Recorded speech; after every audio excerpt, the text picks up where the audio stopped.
بسم اللہ الرحمن الرحیم۔ السلام علیکم۔ پرانے زمانے کی بات ہے کہ ایک ملکہ وزیر پر دل ہار بیٹھی اور ہر وقت اسی سوچ میں رہتی کہ کس طرح وزیر کے ساتھ اپنی خواہش پوری کر سکے۔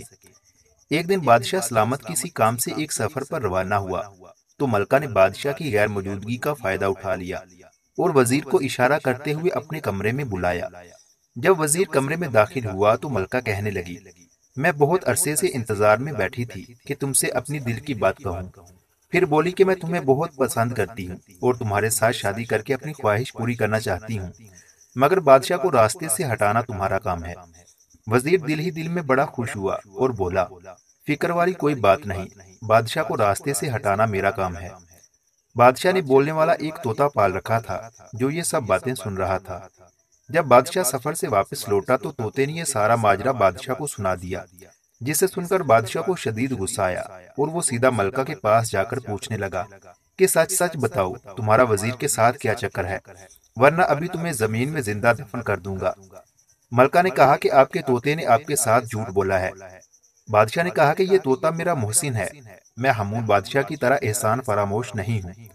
ملکہ نے پوچھا کہ ہامون بادشاہ کون ہے؟ بادشاہ نے کہا کہ ہامون بادشاہ کو ایک جلد کی عجیب سی بیماری لگ گئی تھی، پوری سلطنت میں اس کا علاج کوئی نہ کر سکا۔ پھر ایک حکیم نے اپنے علم سے اس کا علاج کیا اور بادشاہ کی جلد مکمل طور پر ٹھیک ہو گئی۔ اس بادشاہ نے حکیم کو بہت سارے انعامات سے نوازا، جسے دیکھ کر بادشاہ کا وزیر حکیم سے حسد کرنے لگا اور کہنے لگا کہ بے شک حکیم نے آپ کا علاج کیا ہے، مگر یہ وقتی طور پر عارضی علاج ہے، اور یہ حکیم ایک جاسوس ہے جو ہمارے ملک میں جاسوسی کرنے آیا ہے۔ وزیر کی بات سن کر بادشاہ نے فوراً حکیم کا سر قلم کرنے کا حکم دیا۔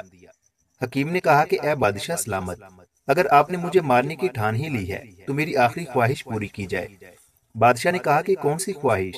حکیم بولا کہ مجھے مارنے کے بعد میری کھوپڑی کو اپنے سامنے رکھ لینا اور میری کتاب کا صفحہ نمبر 120 پڑھنا۔ حکیم کو مارنے کے بعد اس کی آخری خواہش پوری کی گئی اور بادشاہ نے اس کی کھوپڑی اپنے سامنے رکھ کر اس کتاب کا صفحہ نمبر 120 پڑھنے لگا، مگر وہ صفحہ چپکا ہوا تھا۔ پھر ہامون بادشاہ نے اپنے لابے دہن سے اس صفحے کو کھولنے کی کوشش کی۔ کتاب کے صفحے پر لگی زہر نے بادشاہ کو تکلیف میں ڈال دیا اور وہ تڑپنے لگا۔ پھر اس کھوپڑی سے آواز آئی، اے بادشاہ، میں تمہارا محسن تھا اور ایک موذی مرض سے تجھے نجات دی، مگر تم نے مجھے ہی مار ڈالا، اب تمہارا یہی انجام ہے۔ ملکہ نے جب یہ ساری کہانی سنی تو کہا، اے بادشاہ سلامت، میں یہ ثابت کروں گی کہ آپ کا طوطا جھوٹ بولتا ہے۔ یہ کہہ کر ملکہ نے ایک چال چلی۔ اس نے اپنی ایک کنیز کو کہا کہ آج ساری رات تم طوطے کے اوپر تھوڑا تھوڑا پانی ڈالتی رہنا، اور دوسری کنیز سے کہا کہ تم ساری رات طوطے کے نیچے بیٹھ کر چکی چلاتی رہنا۔ جب صبح ہوئی تو ملکہ نے پوچھا، بادشاہ سلامت، رات موسم کیسا تھا؟ بادشاہ نے کہا کہ موسم تو بالکل صاف تھا۔ پھر ملکہ نے کہا کہ اپنے طوطے سے پوچھ لیجئے کہ رات موسم کیسا تھا۔ بادشاہ نے اپنے طوطے سے پوچھا، میاں مٹھو، رات موسم کیسا تھا؟ طوطے نے کہا، اے بادشاہ کیا بتاؤں، ساری رات بارش ہوتی رہی اور بادل گرجتے رہے۔ ملکہ کی چال کامیاب رہی اور بادشاہ نے اپنے طوطے کو جھوٹا سمجھ کر مار دیا۔